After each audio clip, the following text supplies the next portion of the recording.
বাংলাদেশে অন্তর্বর্তী সরকার গঠন হয়েছে কিন্তু অশান্তি কিছুতেই থামছে না। জামালপুর কারাগারে বিক্ষোভ সংঘর্ষ, গুলিতে মৃত্যু 6 বন্দী।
চট্টগ্রাম কেন্দ্রীয় কারাগারের ছবি আপনারা দেখছেন, যেখানে বন্দীদের নিয়ন্ত্রণে শূন্যে গুলি চালায় কারারক্ষীরা।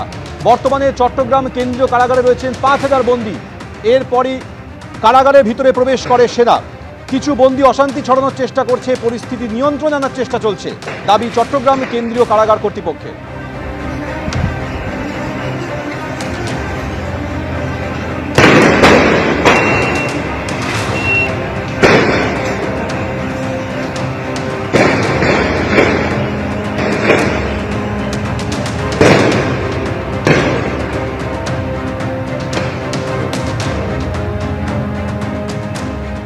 বাংলাদেশে অন্তর্বর্তী সরকার কিন্তু এখনো অশান্তি অব্যাহত। ইউনূস সরকার গড়ার পরও বাংলাদেশ ছাড়ার হিড়িক, ভারতে অনুপ্রবেশের চেষ্টা। জলপাইগুড়ির বেরুবাড়ির পর এবার কোচবিহারের শীতলকুচি।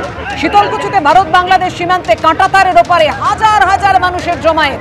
0 পয়েন্টে খড়প নদীর পাড়ে দাঁড়িয়ে অসংখ্য মানুষ নদীতে নেমে পড়ে এপারে আসার চেষ্টা করছেন কয়েক হাজার মানুষ। জমায়েতকারীদের সামনে একেবারে কড়া পাহারায় বিএসএফ আধিকারিকরা।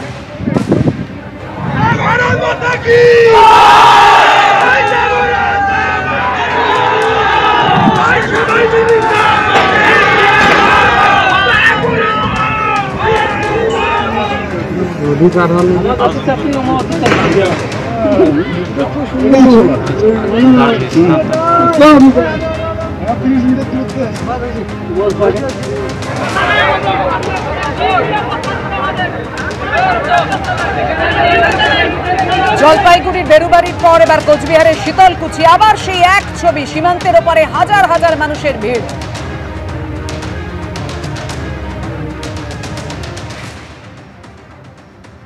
অশান্ত বাংলাদেশ, কমিটি গঠন করল ভারত সরকার।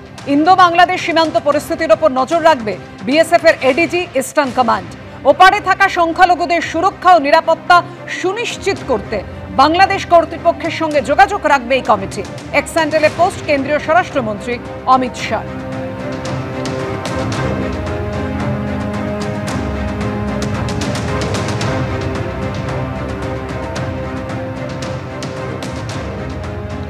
গতকাল অন্তর্বর্তী সরকার গঠন হয়েছে, বাংলাদেশে দায়িত্ব নিয়েছেন ডক্টর মোহাম্মদ ইউনূস। আর তারপরই শুভেচ্ছা বার্তা মুখ্যমন্ত্রী মমতা বন্দ্যোপাধ্যায়। শুভেচ্ছা বার্তায় তিনি বলেন, প্রতিবেশী দেশ ভালো থাকলে আমরাও ভালো থাকব, বার্তা মুখ্যমন্ত্রী। ডক্টর মোহাম্মদ ইউনূসের নেতৃত্বে গতকাল বাংলাদেশে সরকার গঠন করা হয়েছে। অন্তর্বর্তী সরকার গঠনের পর শুভেচ্ছা বার্তা পাঠিয়েছেন মুখ্যমন্ত্রী মমতা বন্দ্যোপাধ্যায়। শুভেচ্ছা বার্তায় তিনি লিখেছেন, প্রতিবেশী দেশ ভালো থাকলে আমরাও ভালো থাকব।